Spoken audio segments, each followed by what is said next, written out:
رسول الکریم اما بعد اعوذ باللہ من الشیطان الرجیم بسم اللہ الرحمن الرحیم ومن الناس من يتخذ من دون اللہ اندادا يحبونهم كحب الله والذين آمنوا أشد حبا لله ولو يرى الذين ظلموا إذ يرون العذاب أن القوة لله جميعا وأن الله شديد العذاب إذ تبرأ الذين اتبعوا من الذين اتبعوا ورأوا العذاب وتقطعت بهم الأسباب وقال الذين اتبعوا لو أن لنا كرة فنتبرأ منهم كما تبرؤوا منا كذلك يريهم الله أعمالهم حسرات عليهم وما هم بخارجين من النار صدق اللہ العظیم۔ سورۃ البقرہ کی آیت نمبر 165 سے آیت نمبر 167 تک 3 آیات کریمہ ہم نے تلاوت کی ہیں۔ ان آیات کریمہ میں اللہ تبارک و تعالی نے جو عنوان پیچھے بیان کیا تھا اسی کے تناظر میں ایک بات ارشاد فرمائی ہے۔ پچھلی بات یہ تھی کہ اللہ تعالیٰ نے انسانی ضروریات کو پیغام پہنچانے کے لیے 10 اسباب معیشت کو بیان فرمایا، اور ان اسباب معیشت کو بیان فرما کر کے یہ ظاہر کیا گیا کہ یہ میری تم پر نعمتیں ہیں، یہ میرے تم پر احسانات ہیں۔ اب ظاہر سی بات ہے کہ ان نعمتوں کا، ان احسانات کا تقاضا یہ ہے کہ انسان پھر اللہ رب العزت کو وحدہ لا شریک تسلیم کرے اور خالصتاً صرف اور صرف اسی کی عبادت کرے، یہی اس کا تقاضا تھا۔ لیکن ہم کائنات کی اس رنگ و بو میں دیکھتے ہیں کہ بہت سارے لوگ ایسے ہیں کہ جو اللہ کو وحدہ لا شریک نہیں مانتے اور خالص صرف اسی کی عبادت نہیں کرتے، بلکہ اس کے مقابلے میں یا اس کے علاوہ اس کے ساتھ دوسروں کو شریک بناتے ہیں، ٹھہراتے ہیں، ند قرار دیتے ہیں، اس کا ہمسر قرار دیتے ہیں۔ یہ ہم معاشرے میں دیکھ رہے ہیں۔ اللہ تعالیٰ نے اسی بات کو مد نظر رکھتے ہوئے بیان فرمایا کہ جو اسباب معیشت میں نے تمہارے سامنے رکھے،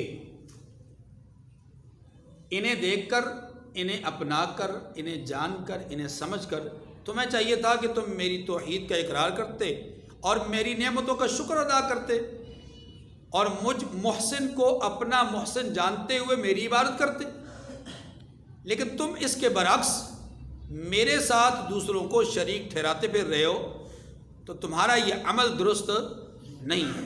ان قریب تمہیں اپنے عمل کے انجام کی خبر مل جائے گی اور انجام سے تم آگاہ ہو جاؤ گے۔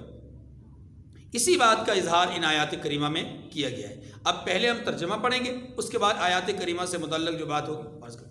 پہلی آیت کریمہ، وَمِنَ النَّاسِ مَن يَتَّخِذُ مِن دُونِ اللَّهِ أَندَادًا يُحِبُّونَهُمْ كَحُبِّ اللَّهِ، اور بعض لوگ ایسے ہیں کہ جو غیر اللہ کو شریک بناتے ہیں اور ان سے اللہ کی سی محبت کرتے ہیں.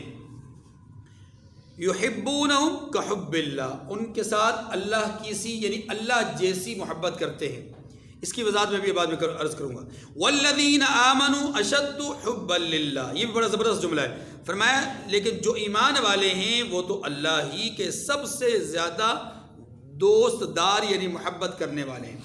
وَلَوْ يَرَى الَّذِينَ ظَلَمُوا إِذْ يَرَوْنَ الْعَذَابَ أَنَّ الْقُوَّةَ لِلَّهِ جَمِيعًا، اور ایک کاش ظالم لوگ جو بات عذاب کے وقت دیکھیں گے اب دیکھ لیتے کہ سب طرح کی طاقت اللہ ہی کے لیے ہے، یہ اللہ ہی کی ہے، اور یہ کہ وَأَنَّ اللَّهَ شَدِيدُ الْعَذَابِ، کہ اللہ سخت عذاب کرنے والا ہے.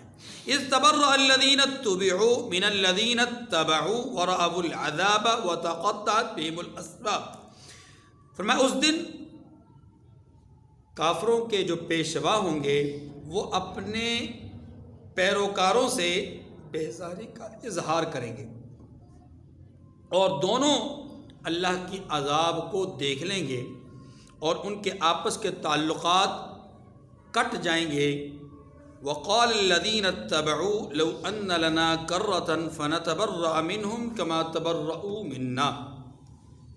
یہ حالت دیکھ کر پیروی کرنے والے لوگ حسرت سے کہیں گے کہ اے کاش ہمیں پھر دنیا میں جانا نصیب ہو تاکہ جس طرح یہ ہم سے بیزار ہو رہے ہیں فنتبرأ منهم، تو ہم بھی ان سے بیزار ہوں.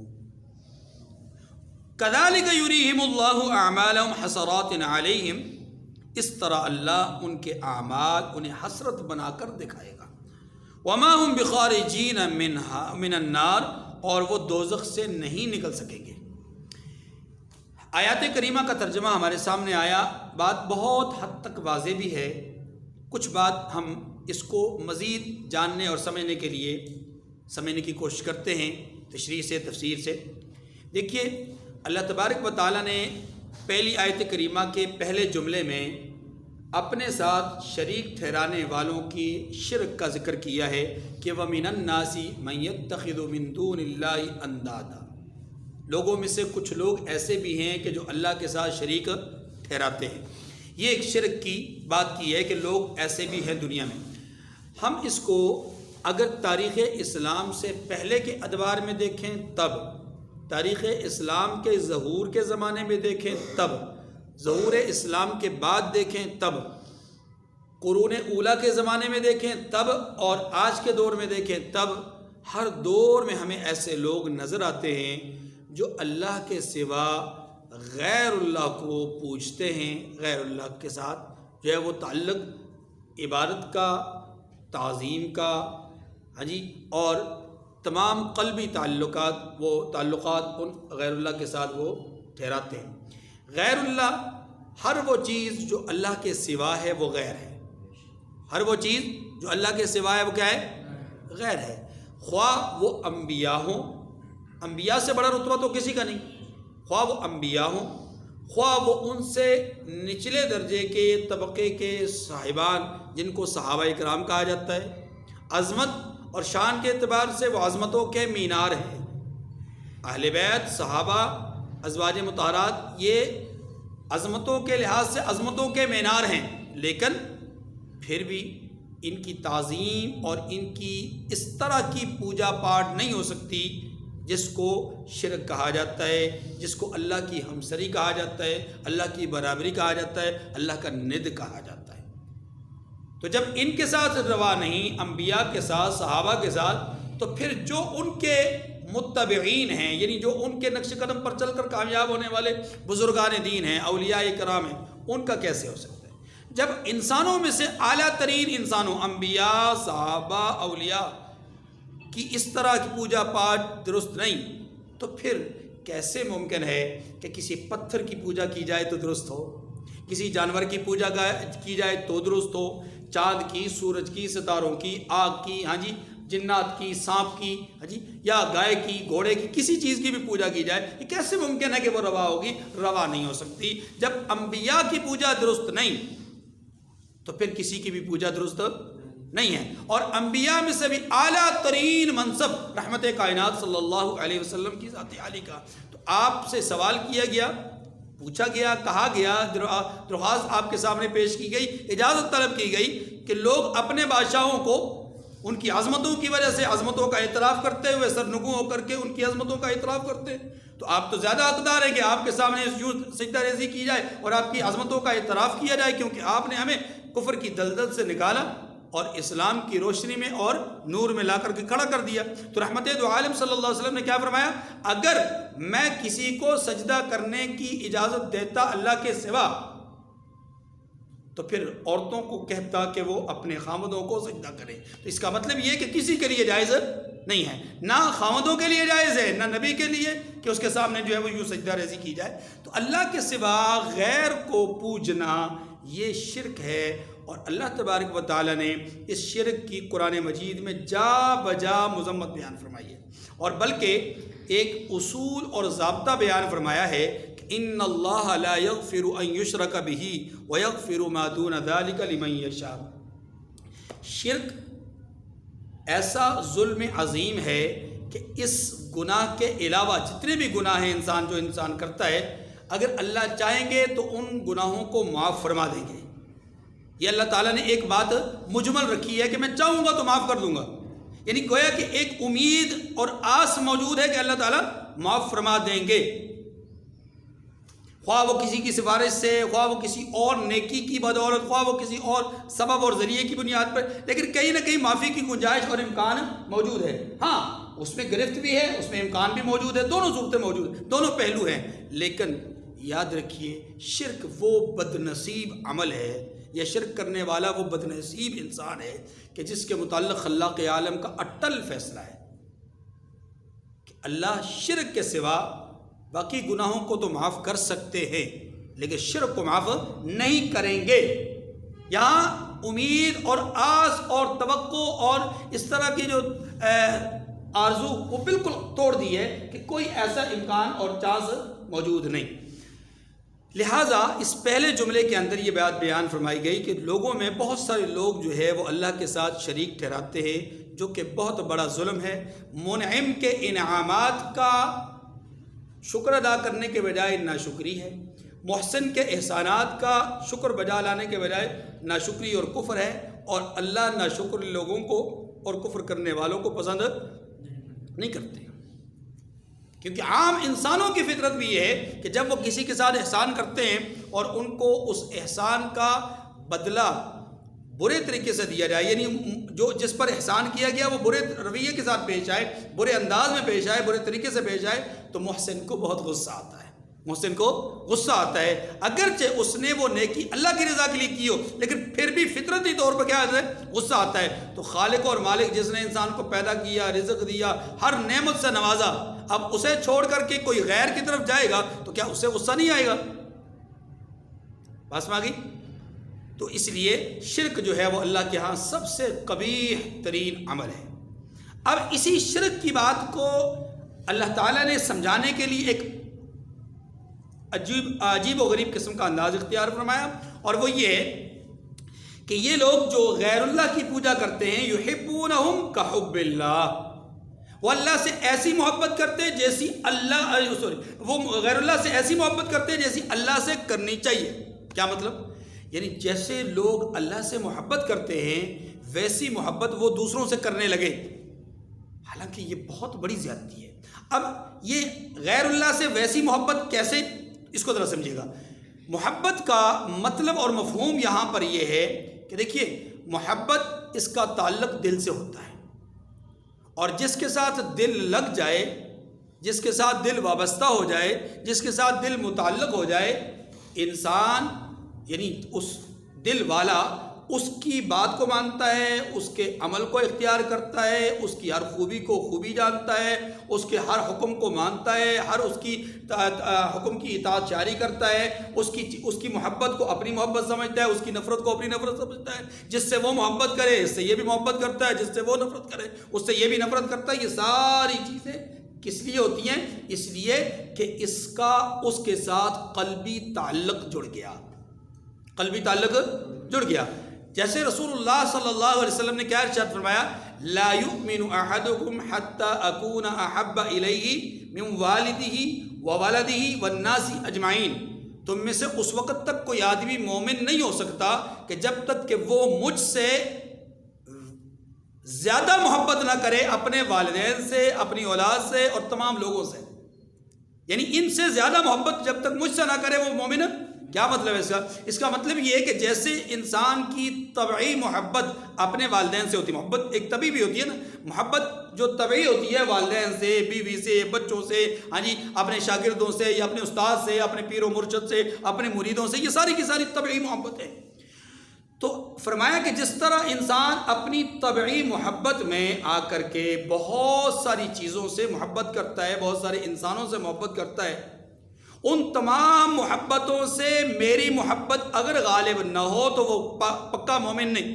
کیا مطلب؟ مطلب یہ کہ اگر وہ اپنے والدین سے محبت کرتا ہے، اولاد سے محبت کرتا ہے، معاشرے کے لوگوں سے محبت کرتا ہے، پیر استاد شاگردوں سے یا مریدین سے محبت کرتا ہے، تو یہ محبت اپنی جگہ پر، لیکن ان محبتوں سے زیادہ میری محبت غالب آنی چاہیے، اور وہی مانے کہ جہاں پر یہ لوگ میرے حکم کے مقابلے میں آ جائیں، جہاں پر یہ لوگ میری سنت کے مقابلے میں آ جائیں، جہاں ان کا اور میرا راستہ الگ الگ نظر آئے، جہاں پر ان کا اور میرا طریقہ الگ الگ نظر آئے، وہاں پر دیکھا جائے گا کہ محبت کس کی غالب ہے، وہاں دیکھا جائے گا کہ قلبی تعلق کس سے زیادہ ہے، والدین سے یا رسول اللہ سے، اولاد سے یا رسول اللہ سے، معاشرے سے یا رسول اللہ سے، عام انسانوں سے یا رسول اللہ سے۔ یہ دیکھنا ہے صلی اللہ علیہ وسلم کہ کس کے ساتھ قلبی تعلق ہے۔ اسی قلبی تعلق کو ایمان کہا گیا کہ اب اگر معاشرے اور سوسائٹی کی بات کو مانتا ہے، رسول اللہ صلی اللہ علیہ وسلم کی بات کو نہیں مانتا، آپ کی سنت کو چھوڑ دیتا ہے، آپ کے طریقے کو چھوڑ دیتا ہے اور معاشرے کے رسم کو اپناتا ہے،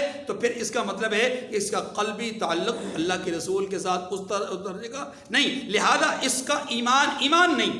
ایمان تو تب قابل اعتبار ہوگا نا جب اس کا تعلق دل وہ اللہ کے رسول کے ساتھ جڑ جائے، اور تعلق دل اللہ کے رسول کے ساتھ جڑنے کا واضح مطلب یہ ہے کہ جو اللہ کے رسول کو پسند وہ اس کو بھی پسند، جو اللہ کے رسول کی چاہت وہ اس کی بھی چاہت، جو اللہ کے رسول کی نفرت وہ اس کی بھی نفرت۔ جسے اللہ کے رسول محبت کی نگاہ سے دیکھیں اسے یہ بھی محبت کی نگاہ سے دیکھیں، جسے اللہ کے رسول نفرت کی نگاہ سے دیکھیں اسے یہ بھی نفرت کی نگاہ سے دیکھیں۔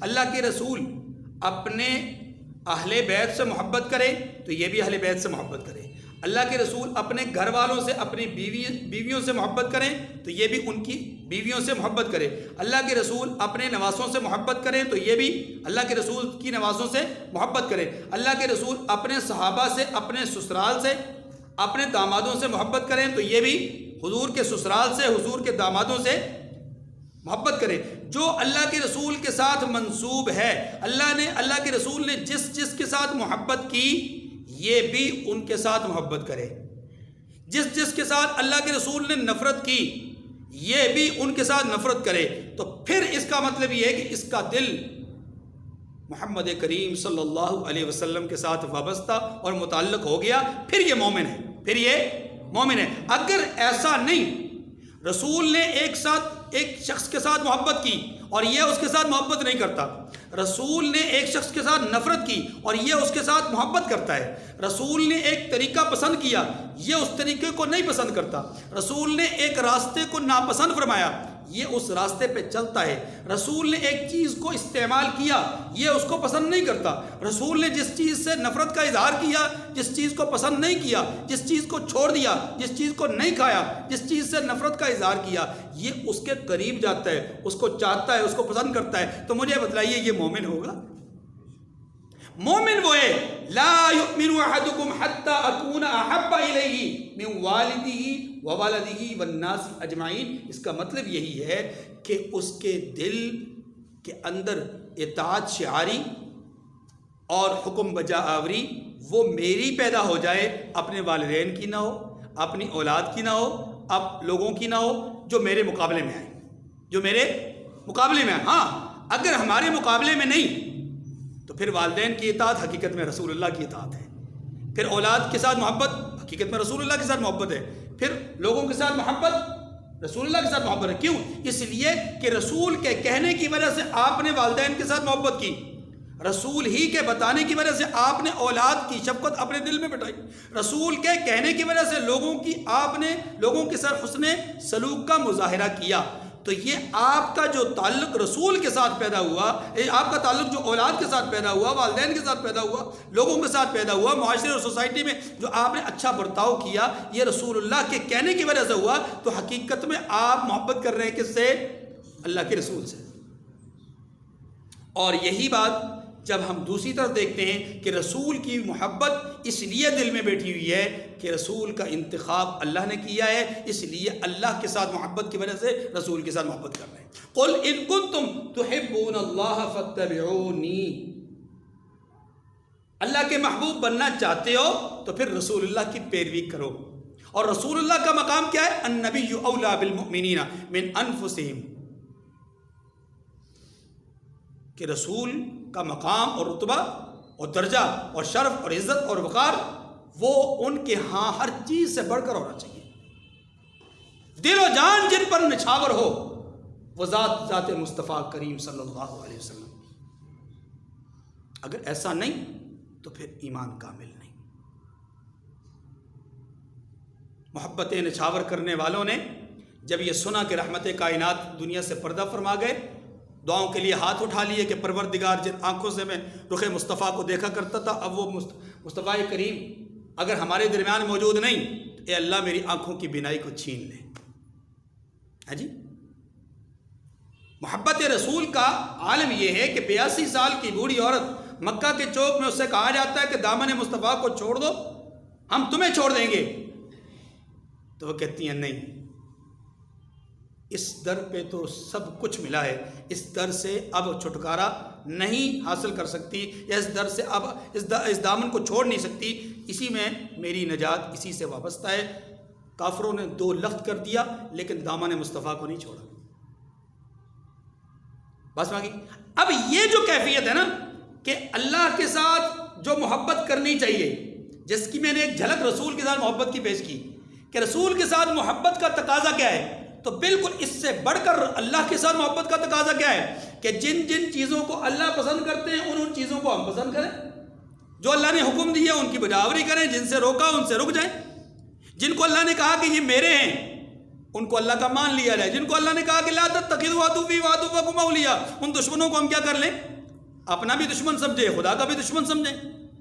بس میں آگے کی نہیں، جن کے متعلق کہا کہ صراط الذین انعمت علیہم اولئک الذین انعم اللہ علیہم من النبیین والصدیقین والشہداء والصالحین، جن کے متعلق یہ فرمایا ان کو اپنا مان لیں، ان کو اپنا پیشوا مان لیں، اور جن کے متعلق فرمایا گیا کہ یہ کافر ہیں، یہ منافق ہیں، یہ مشرک ہے، یہ مرتد ہے، یہ زندیق ہے، یہ فاسق ہے، ان کو وہی حیثیت دی جائے، ان کو مانا جائے۔ قل یا ایھا الکافرون لا اعبد ما تعبدون، کہا جائے کہ لکم دینکم ولی دین، تمہارے لیے تمہارا دین، ہمارے لیے ہمارا دین۔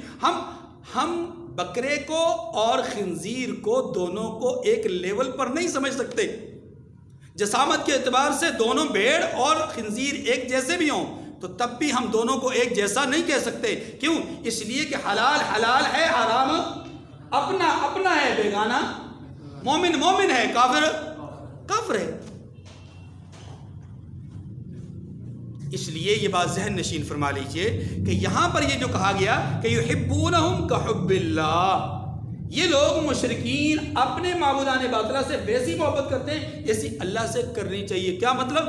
کہ معبودان باطلہ کی اطاعت میں صبح و شام دن رات ایک کیے ہوئے، حالانکہ ایسی محبت تو اللہ سے کرنی چاہیے تھی، لیکن انہوں نے ایسا۔ اچھا، پھر ایک بات یہاں پر یہ بھی ذہن نشین فرما لیجئے کہ اگلا جملہ جو ہے وہ ان کی اس محبت میں کمزوری اور ان کے اس تعلق کی کمزوری کا اظہار بھی کر رہی ہے۔ اگلا جملہ جو ہے وہ اس تعلق کی کمزوری کا اظہار بھی کر رہا ہے۔ کیسے؟ کہ یہ لوگ اللہ سے یعنی معبودان باطلہ سے ویسی محبت کر رہے ہیں جیسے اللہ سے محبت کرنی چاہیے، لیکن ان کی محبت کی مضبوطی نہیں، حقیقت میں مضبوط محبت تو ان کی ہے جو ایمان والے ہیں۔ والذین آمنوا اشد حبا للہ، جو ایمان والے ہیں ان کی محبت اللہ سے بہت زیادہ مضبوط ہے۔ یہ اعتراف ہے اللہ کی طرف سے۔ کس کی طرف سے؟ جملے پہ غور کیجیے گا، یہ اعتراف ہے کس کی طرف سے؟ اس دنیا کے اندر اگر کوئی انسان کسی سے محبت کرتا ہے اور ایک عرصے تک مثال کے طور پر اس کو پتہ نہ چلے، اور ایک عرصے کے بعد اس کی طرف سے اس کو کہیں سے خبر مل جائے، کہیں سے اس کو کوئی تھوڑی بہت مطلب کہیں سے اس کو جو ہے وہ بھنک محسوس ہو کہ جناب فلاں تو مجھ سے بڑی محبت کرتا ہے، تو وہ بھی آگے سے اظہار محبت یا اعتراف محبت کر دے کہ فلاں کو مجھ سے محبت ہے، فلاں کو مجھ سے محبت ہے، اور اس بات کو بطور فخر بیان کرے کہ فلاں تو مجھے بڑا چاہتا ہے، فلاں تو مجھے بڑی محبت کرتا ہے۔ اس بات کو بطور فخر اعتراف اگر کرتا ہے تو جانتے ہیں کہ وہ جو محبت کرنے والا ہے اس کو جب یہ پتہ چلے گا تو اس کا سینہ کتنا چوڑا ہو جائے گا، ہے کہ نہیں؟ اس کے لیے تو یہ بہت بڑی نعمت ہوگی، اس کے لیے بہت بڑی بات ہوگی کہ جناب میرے محبوب نے میری محبت کا اعتراف کیا ہے، اور وہ بھی بڑی اپنا محبت کے ساتھ اور بڑے پیار کے ساتھ میری محبت کا اعتراف کیا ہے۔ اس میں کوئی غصے کی بھنک نہیں تھی، ہاں جی، کوئی ایسی چیز نہیں تھی، بلکہ میری محبت کو اس نے بطور فخر بیان کیا۔ ایسی ہے۔ اب اللہ تبارک و تعالیٰ نے کیا کیا؟ یہاں پر فرمایا کہ یہ لوگ جو معبودان باطلہ سے محبت کرتے ہیں نا، ان کی محبت نہیں ہے، اگرچہ ان کو ایسا بھی نہیں کرنا چاہیے، لیکن پھر بھی فرمایا ان کا تعلق مضبوط نہیں اپنے معبودان باطلہ سے، اور جو میرے چاہنے والے ہیں نا میرے ساتھ ان کا تعلق بڑا ہی مضبوط ہے۔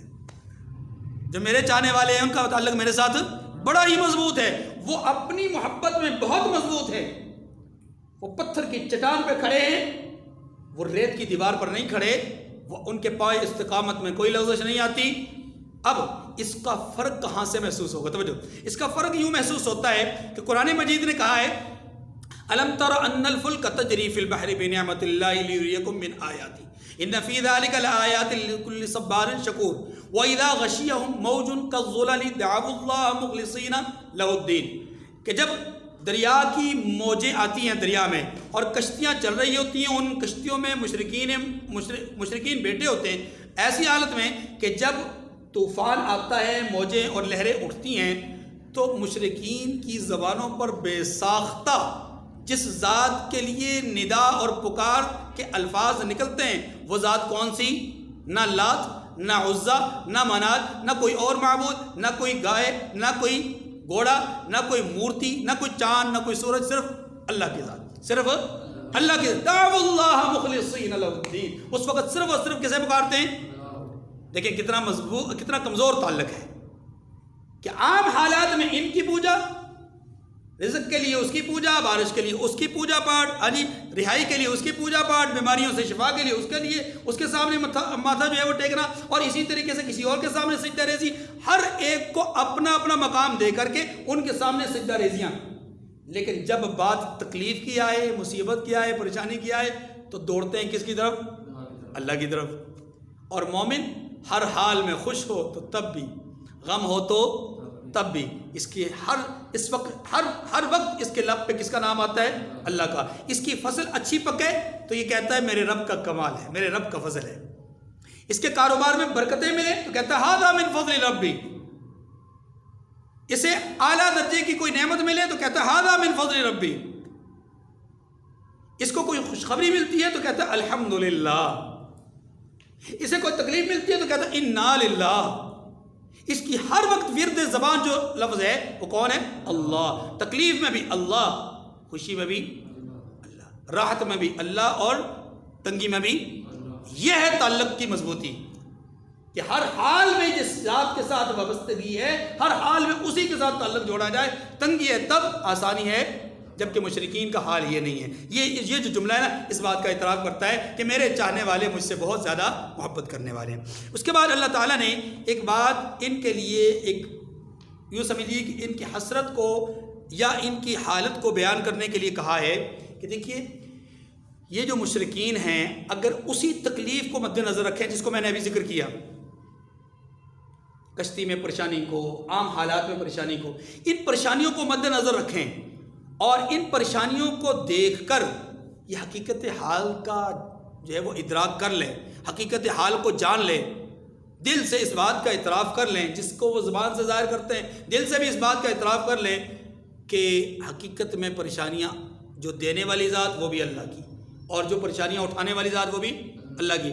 تو اس بات کا اگر حقیقتاً اعتراف کر لیں، جن چیزوں کو اپنی آنکھوں سے دیکھ رہے ہیں ان کو دل سے تسلیم کر لیں، یا جو دل میں آ رہی ہیں ان کو زبان پر بھی لے آئیں۔ بعض چیزیں ان کو زبان پر لاتے ہیں، دل میں نہیں لاتے، بعض چیزیں ان کے دل میں گردش کرتی ہیں، زبان پر نہیں آتی۔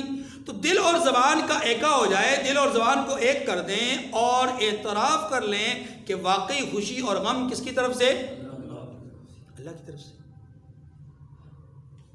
جب یہ تسلیم کر لیں تو ان کے لیے بہتر ہے، لیکن اگر ایسا نہیں کریں گے تو فرمایا پھر ایک منظر میں ان کو دکھاتا ہوں، اور وہ منظر کیا ہے کہ قیامت کا دن ہوگا، قیامت کا دن ہوگا، یہ اپنے معبودان باطلہ کے سامنے کھڑے ہو کر کے اللہ کے فیصلے کے بعد اختلاف اور جھگڑا کریں گے کہ دیکھو تمہارے کہنے پر ہم نے وہ جو نبیوں کا راستہ تھا وہ چھوڑا، تمہارا راستہ اپنایا، تمہارے کہنے کی بنیاد پر ہم سیدھے راستے سے بھٹک کر برے راستے پہ یا غلط راستے پہ چلے، سیدھے راستے کے بجائے ٹیڑھے راستے پہ چلے، ہم تمہارے نعرے لگاتے رہے، وہ نعرہ چھوڑ دیا، ہم نے تمہارے ترانے گائے اور ان کے نام نہیں لیے، اب آج تو ہمیں بچا لو، ساری زندگی ہم نے تمہاری خدمات کی اور تمہارے لیے نعرے لگائے اور تمہارے لیے جو ہے وہ پوجا پاٹ کی اور تمہاری بزرگیوں کا اعتراف کیا، تمہاری تعظیم کی، آج اس بات کی ضرورت محسوس ہوئی کہ ہم مجبور ہیں، ہم پریشان حال ہیں، ہمارے لیے ایک فیصلہ ہوا ہے، اس فیصلے سے ہمیں نجات دلا دیجیے اور ہمارے لیے کچھ آسانیاں پیدا کر دیجئے اور ہمارے لیے کوئی راحتوں کا سامان کر دیجئے، کیونکہ ساری زندگی ہم نے آپ کے لیے کھپا دی، آج تھوڑی سی تو ہمارے لیے کچھ نرمی کا اور کچھ اس طرح کا برتاؤ تو کروا دیجئے۔ تو وہ کیا جواب دیں گے؟ ہم اپنے لیے کچھ نہیں کر سکتے، تمہارے لیے کیا کریں گے؟ اسی چیز کو اللہ تبارک و تعالیٰ نے فرمایا کہ یہ جو پیروکار ہیں جب قیامت کے دن اپنے معبودان کے سامنے کھڑے ہو کر کے اپنی پریشانیوں اور تنگیوں کو دور کرنے کی بات کریں گے تو ان کے وہ معبودان باطلہ جن کی وہ پرستش کرتے تھے، جب وہ ان سے انکار کریں گے اور رابطے اور تعلق کو توڑ دیں گے تب انہیں افسوس ہوگا اور حسرت کا اظہار کر کے کہیں گے اے کاش، اے پروردگار ایک دفعہ دنیا میں بھیج دیجیے، لو ان لنا کرتن، اے کاش کہ ایک دفعہ دنیا میں بھیجنے کا ہمیں انتظام ہو جائے، ہمارے لیے دنیا میں بھیجنے کا ایک دفعہ فیصلہ ہو جائے، ہم دنیا میں جا کر کے اسی طرح انکار کریں گے جیسے آج یہ ہم سے انکار کر رہے ہیں۔ لیکن اللہ فرماتے ہیں کہ اب وما ہم بخارجین من النار، جہنم سے نکالے جانے کا ان کے لیے کوئی فیصلہ نہیں ہوگا، اب یہ ہمیشہ ہمیشہ جہنم میں رہیں گے۔ اللہ تعالیٰ مجھے اور آپ کو سمجھنے کی توفیق کامل نصیب فرمائے۔ وآخر الدعوانا ان الحمد للہ رب العالمین۔